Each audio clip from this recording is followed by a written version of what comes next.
जय राधा रमण हरि बोल, जय राधा रमण हरि बोल, जय जय राधा रमण हरि बोल, जय राधा रमण हरि बोल, जय जय राधा रमण हरि बोल, जय राधा रमण हरि बोल, जय जय राधा रमण हरि बोल, जय राधा रमण हरि बोल, जय जय राधा रमण हरि बोल, जय राधा रमण हरि बोल, जय राधा रमण हरि बोल, जय राधा रमण हरि बोल, जय राधा रमण हरि बोल, जय राधा रमण हरि बोल, जय राधा रमण हरि बोल। भ्रम होता है लेकिन वहाँ जल होता नहीं। एक प्यासा मृग उस रेगिस्तान में जल की खोज में भाग रहा है, उसको लगता है कि यहाँ पर जल है, जब वहाँ जाके देखता है तो जल नहीं होता, वो तो बालू है। वो तो भ्रम हो रहा है। उन किरणों के द्वारा जब उस पृथ्वी पर वो किरण पड़ी तो ऐसा महसूस हो रहा है कि यहाँ पे जल है, लेकिन जल होता नहीं। वो हिरण उस रेगिस्तान में भागता रहता है, अंत तो गत्वा समाप्त हो जाता है, प्राणांत हो जाता है, क्योंकि जल उसको मिलता नहीं है। इसको मृग मरीचिका कहते हैं। उसी प्रकार से ये जो संसार है ना, इस संसार में भी हम सुख के लिए भाग रहे हैं कि यहाँ सुख होगा, यहाँ सुख होगा, यहाँ सुख होगा। लेकिन संसार में जिससे हम सोचते हैं सुख मिलेगा, उससे सुख तो मिलता नहीं और उल्टा दुख मिलता है। जीव अशांत रहता है।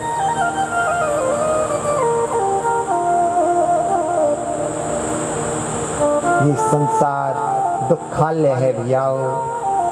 इस संसार में सुख तो है ही नहीं, बस हमको भगवान की माया से भ्रम हो रहा है कि ये संसार सुखमय है, क्योंकि ये है ही दुखालय, तो इसमें सुख कहाँ होगा, दुख ही दुख मिलेंगे। अरे यदि कोई लाइब्रेरी में जाकर के कहे कि भाई हमको बहुत सुंदर सा एक समोसा दे दो, वो लेना है तुम, तो वो कहेगा अरे भैया लाइब्रेरी में आए हो तो यहाँ तो पुस्तक मिलेगी, बुक मिलेगी पढ़ने को, यहाँ समोसा थोड़ी ही है। यदि तुम्हें समोसा खाना है तो भैया भोजनालय में जाओ। और कोई व्यक्ति जाके भोजनालय में कहे कि हमको भैया एक बहुत सुंदर सी बुक दो, पुस्तक दो, हम उसको पढ़ना चाहते हैं, तो वहां पर भोजनालय में पुस्तक नहीं मिलेगी।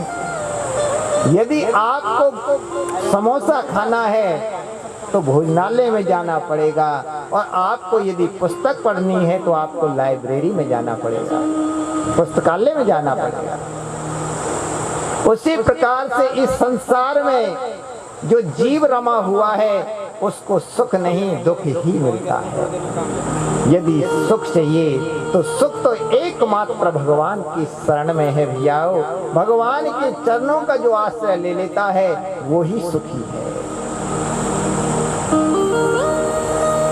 सुखी राम के दास, बस जो भगवान के भक्त हैं, वैष्णव जन हैं, उनको ही सुख है जो भगवान के दास बन गए।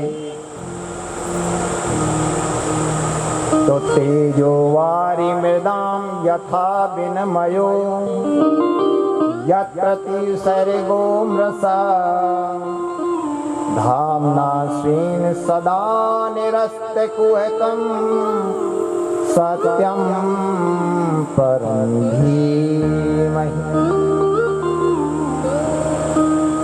जिन भगवान की शरण लेने से ये जो माया का प्रपंच है वो ध्वस्त हो जाता है, निरस्त हो जाता है, ऐसे उन भगवान सत्य स्वरूप को, जो सत्य स्वरूप हैं, उनकी हम का ध्यान करते हैं। सत्यम परम धीमहि।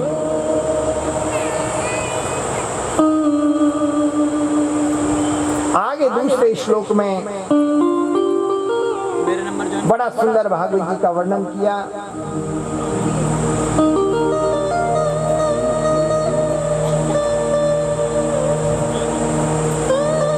एक जगह है जिसका नाम है नैमिषारण्य। बड़ा पावन स्थान है। उस नैमिषारण्य की पावन भूमि पर 88,000 ऋषियों ने एक सत्र किया जो 1,000 वर्ष तक चलने का था। जैसे हम लोगों ने 7 दिन का संकल्प लेकर के भागवत की कथा कर रहे हैं, वैसे ही 88,000 ऋषियों ने 1,000 वर्ष तक चलने का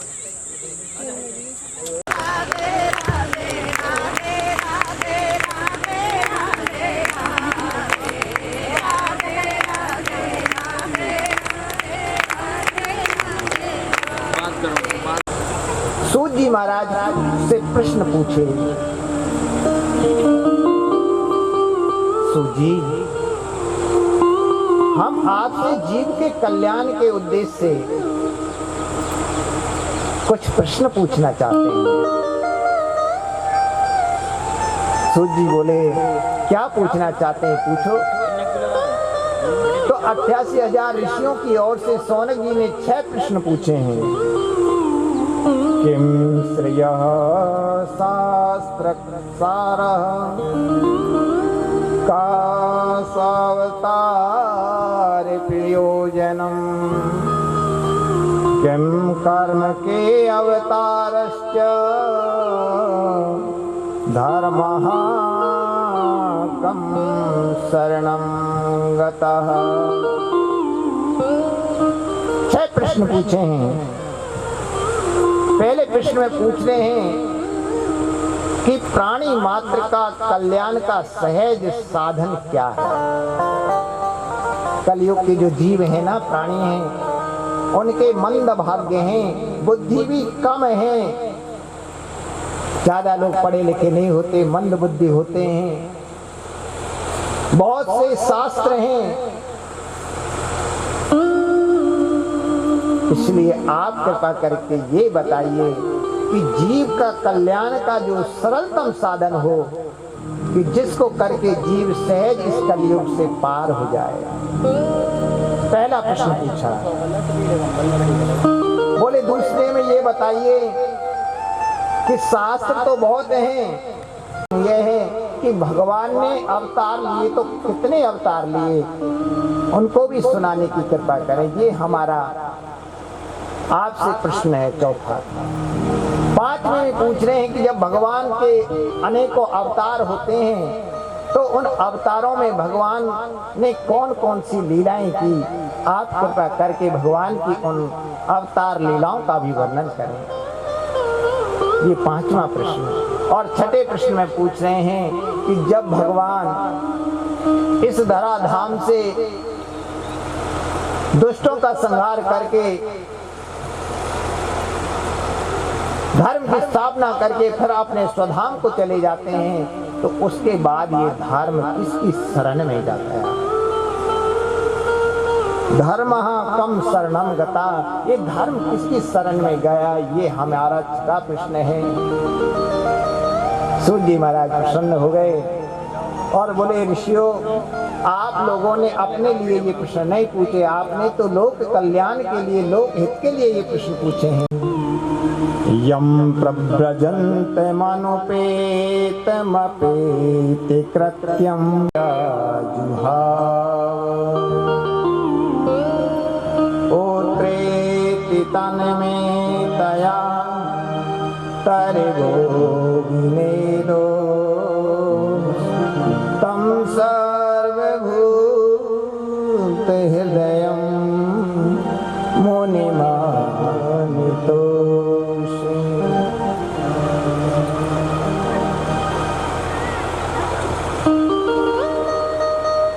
श्री सुखदेव जी का उन्होंने ध्यान किया।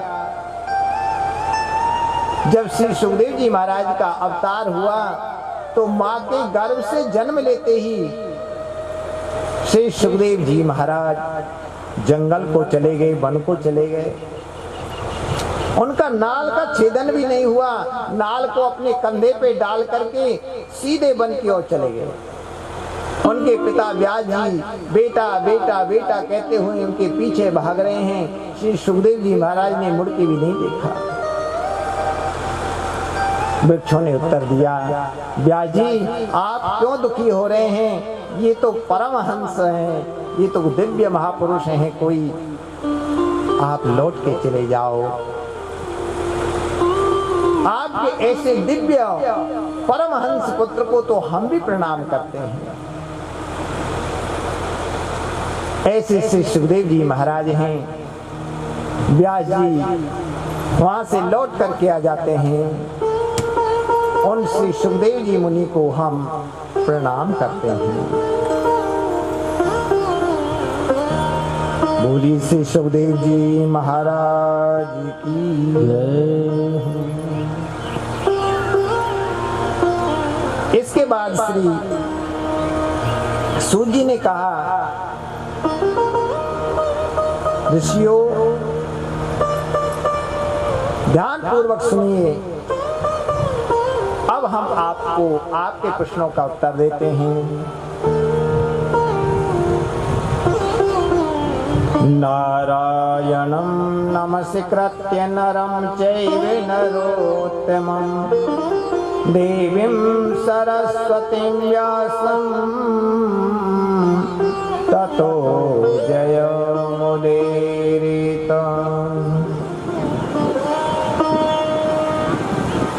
नर नारायण भगवान को, देवी सरस्वती को और व्यास जी को प्रणाम करके भागवत जी का शुभारंभ करना चाहिए। बोले मुनियों, आपने लोक कल्याण के लिए जो प्रश्न पूछे हैं ये बहुत सुंदर हैं।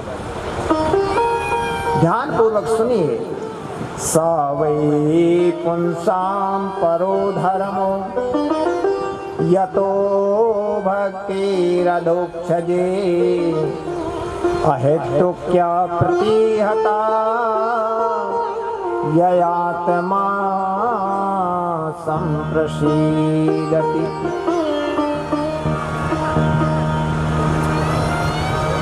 सूत जी कह रहे हैं, वास्तव में जीव के कल्याण का एक ही साधन है कि भगवत शरणागति। बस भगवान की शरण ले ले, भगवान की भक्ति करे। जो जीव भगवान की भक्ति करता है, भगवान का भजन करता है, उनके सारे कष्ट सहज में दूर हो जाते हैं। लेकिन वो भक्ति होनी कैसी चाहिए? वो भक्ति निष्काम होना चाहिए। अहेतु क्या, बिना कामना की होनी चाहिए, बिना हेतु की। ये नहीं हम भगवान के मंदिर में गए, 1.25 रुपए की चनौरी ले गए या 5 रुपए की चनौरी ले गए और भगवान को चढ़ाई, और भगवान को 5 रुपए की चनौरी चढ़ा करके कामना 5 लाख की करें कि हमें 5 लाख रुपए मिल जाए, या हमको बेटा मिल जाए, या हमारा व्यापार बहुत अच्छा चल जाए। नहीं भैया, ये कोई भक्ति थोड़ी है। आप 7 दिन या कथा सुने और भगवान से 7 दिन कथा सुनने का ये फल मांगे, हे प्रभु हमारा दुख दूर हो जाए। कोई व्यक्ति कहे कि हे भागवत जी हम बहुत बीमार रहते हैं, हमारा बुखार टूटता ही नहीं है, सिर दर्द ही रहता है, इसको आप दूर कर देना। तो ये कोई भागवत श्रवण का फल थोड़ा ही हुआ। अरे 7 दिन कथा सुनिए, बस छोटी सी ये कामना कीजिए नहीं। जैसे कोई राजा के पास जाए, चक्रवर्ती राजा के पास, और राजा से जाके कहे महाराज हमको जो चावल की जो कनकी होती है ना, टूटे चावल होते हैं, वो दे दीजिए। तो राजा, चक्रवर्ती राजा के पास जाके कोई कनकी मांगे, ये कोई मांगना हुआ? अरे राजा के पास जाओ तो राजा की हैसियत के हिसाब से मांगो भाई, मांगना ही है तो। उसी प्रकार से ये भगवान हैं, और भगवान से वो चीज लेना चाहिए जो अनमोल हो। अनमोल क्या है? जिसका मोल नहीं है, वो है भगवान। लेकिन हमारा अज्ञान देखो, हम कोई काम करते हैं और उसमें सफलता मिल जाती है तो कहते हैं कि हमने इसको अपनी मेहनत से प्राप्त कर लिया। जबकि होता है वो भगवान की ही कृपा से। और हमने खूब मेहनत की, सब कुछ किया, उसमें हम जब सफल नहीं हुए तो भगवान के माथे ठीकरा फोड़ देते हैं कि भगवान तुमने बहुत बुरा किया। नहीं भैया, ऐसा नहीं करना है। भगवान सदैव मंगल करते हैं। वो बहुत से लोग कहते अरे महाराज भजन करेंगे तो खावे को का भगवान दे जावे को, काम करेंगे जब तो खाएंगे। और बहुत से कह देते हैं अरे भैया कौर भी बिना काम किए तो मेहनत किए कर्म किए तो कौर भी मुंह में नहीं जाता।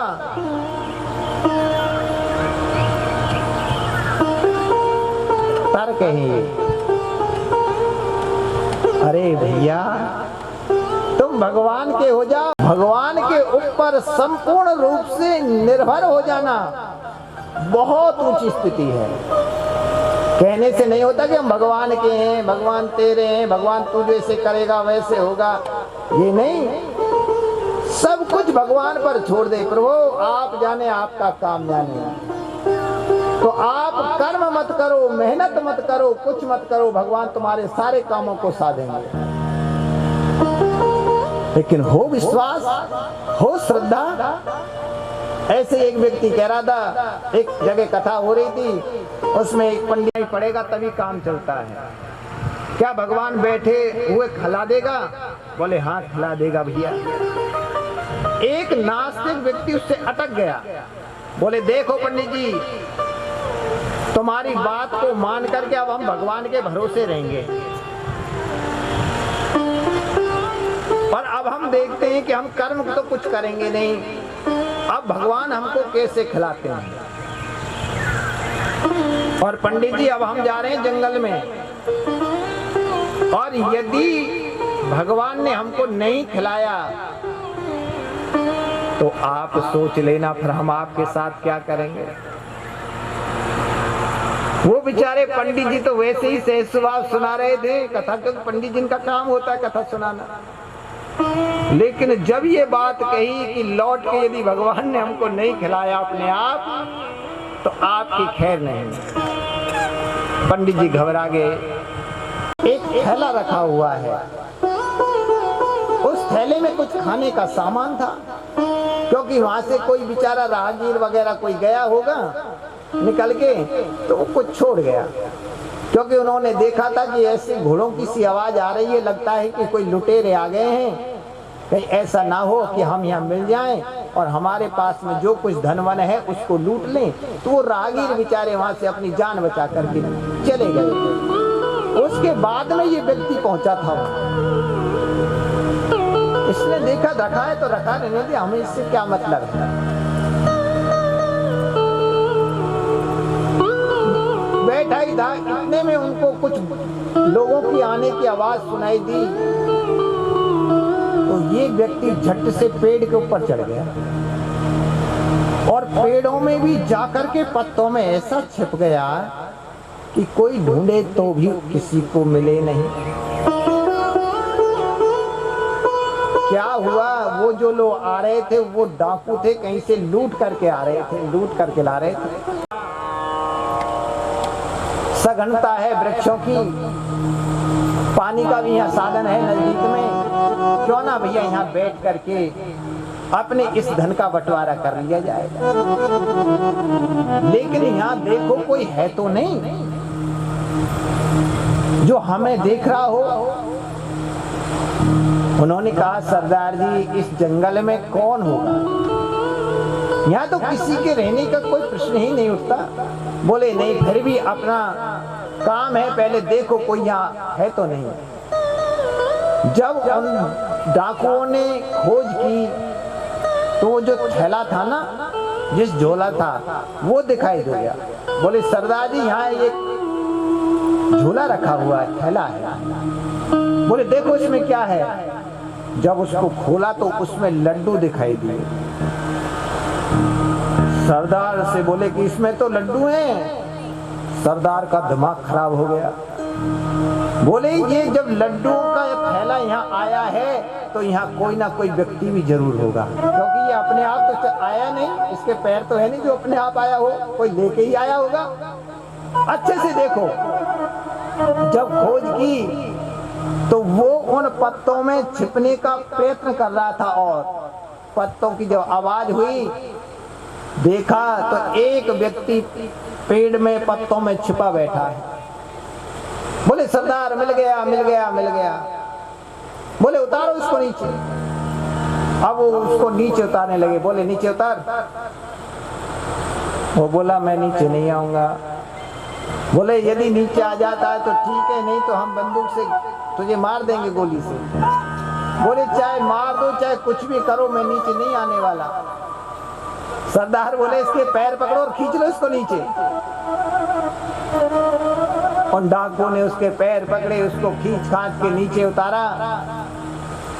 जैसे ही नीचे लाए तो सरदार बोला देखो ये कितना चालाक है, इसको हमारे आने का पता चल गया, इसीलिए पहले से ही इन लड्डुओं में कुछ ना कुछ मिला के लाया होगा, जहर वगैरह। तो ऐसा करो, इसको इन लड्डुओं को खिला के देखो कि जहर होगा तो यही मरेगा। अब वो उसको लड्डू खिलाने लगे। बोले ले ये लड्डू खा। बोले नहीं, मुंह बंद कर लिया और बस गर्दन हिलाए, नहीं खाऊंगा। बोले खाता क्यों नहीं है? बोले नहीं खाऊंगा बिल्कुल भी। सरदार ने सोचा कि इसमें जरूर कुछ ना कुछ मिला हुआ है। एक ने पैर पकड़े, एक ने हाथ पकड़े, खिलाने लगे, मुंह नहीं खोले। बंदूक जो है दुनारी उसके छाती पर रख दी। बोले बस घोड़ा दावने की देर है, खत्म हो जाएगा। बोले बेशक मार दो, गोली खाने को तैयार हूं, लेकिन लड्डू नहीं खाऊंगा। क्यों नहीं खा रहा है लड्डू? गोली खाने को क्यों तैयार है? उसने निश्चय कर लिया था कि भगवान खिलाएंगे तो खाऊंगा, मैं हाथ भी नहीं लगाऊंगा, मुंह भी नहीं खोलूंगा, प्रयत्न मैं कुछ कर्म नहीं करूंगा, मैं देखता हूं भगवान कैसे खिलाएगा। बोले गोली खाने को तो तैयार है, ये लड्डू क्यों नहीं खाता? बोले बिल्कुल नहीं खाऊंगा, मर जाऊंगा। सरदार ने कहा ऐसे नहीं मानेगा, इसको जबरदस्ती खिलाओ। हाथ पैर पकड़ के एक ने लड्डू उठाए और उसके मुंह में जबरदस्ती ठूसने लगे।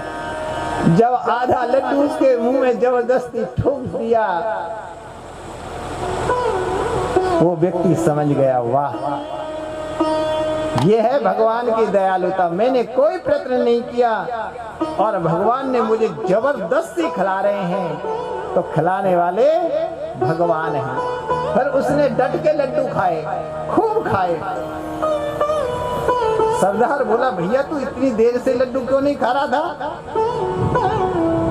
तो उसने सारी कथा सुना दी कि ये बात थी। लोग कहते हैं कि अरे भगवान सब कुछ करने वाले हैं, भगवान ही खिलाने वाले हैं। मैं नास्तिक व्यक्ति था, मैंने कहा भगवान ऐसे थोड़े होता है, कर्म करते हैं तो कुछ फल मिलता है, मेहनत करते हैं तो पैसा कमा के लाते हैं, मेहनत करते हैं तो नौकरी लगते हैं, मेहनत करते हैं तो सब कुछ मिलता है।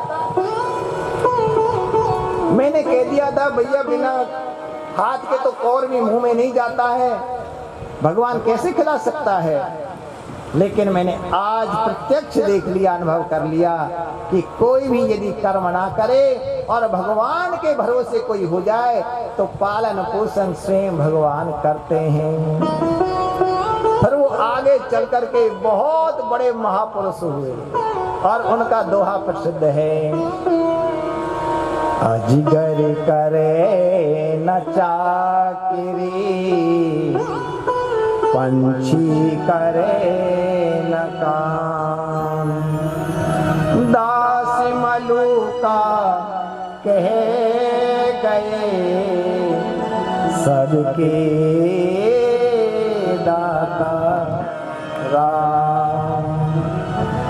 दास मलूका कह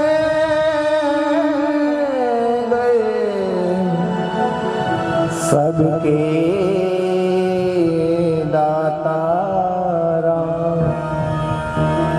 देने वाले तो भगवान है भैया, बस विश्वास कर लो।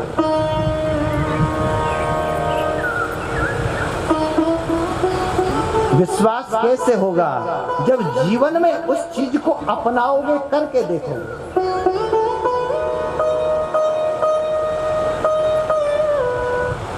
हम आपको वही बात बताएंगे जो सही बात होगी, और अनुभवगत बात होगी वही बताएंगे। कैसे भी हो जाओ, उनको याद रखो, उठते बैठते चलते फिरते खाते पीते, बस यही भजन है। भजन का मतलब ये नहीं माला लेकर के बैठ गए राम राम राम।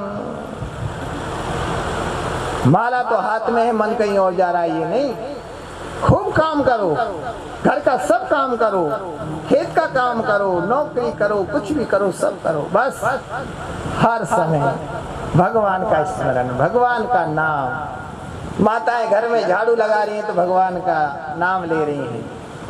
कोई भी, कोई भजन याद आ गया तो भजन बोलो, कोई चौपाई याद आ गई चौपाई बोलो, कोई नहीं भी आता है तो राधे राधे, राम राम, श्याम श्याम, जो भी कोई भगवान का नाम कुछ भी लो, लेकिन लेते रहो, क्योंकि यही जीवन का सार है।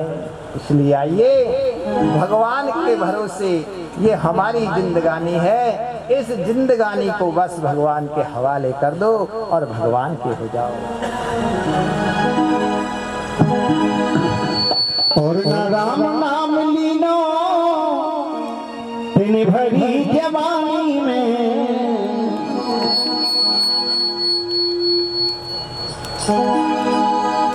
हर तू डूब के मर जा रे चुल्लू भर पानी में, तू डूब के मर जा लीनो, श्याम नाम लीनो दिन भरी जवानी में, मर जा रे चुल्लू भर पानी में, तू डूब के मर जा रे चुल्लू भर पानी में, तू डूब के मर जा रे चुल्लू भर पानी में।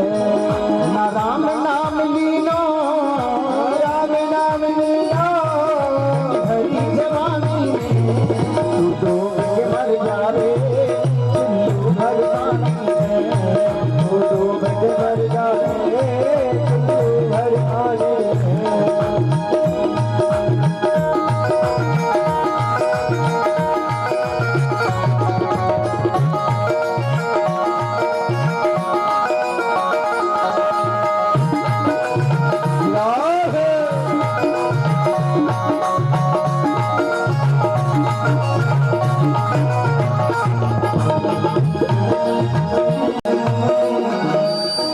कहलायो आखी में वो मिल जाए तो आखी में, कहलायो आखी में मिल जाए तो आखी में, और कहलायो आखी में वो मिल जाए तो आखी में, कहलायो आखी में मिल जाए तो आखी में। एक दिन गाया तेरी बस जाएगी कानी में, एक दिन गाया तेरी बस जाएगी काटी में। पानी को बबूला है, पानी को बबूला है, पानी को बबूला है, पानी को बबूला है, मिल जाए तो पानी में, डूब के मर जा रे चुल्लू भर पानी में, डूब के मर जा रे चुल्लू भर पानी में। ना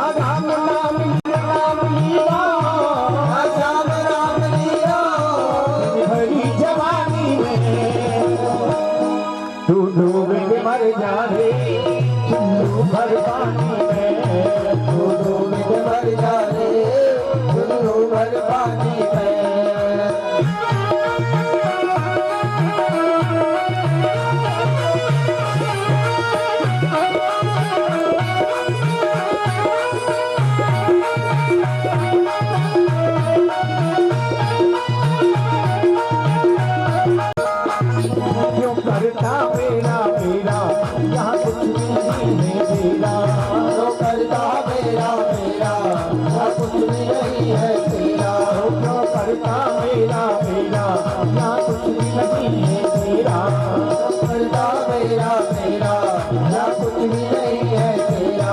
एक दिन होगा भैया हर घट मच काटेगा, एक दिन होगा भैया हर घट मच काटेगा। कुछ कर्म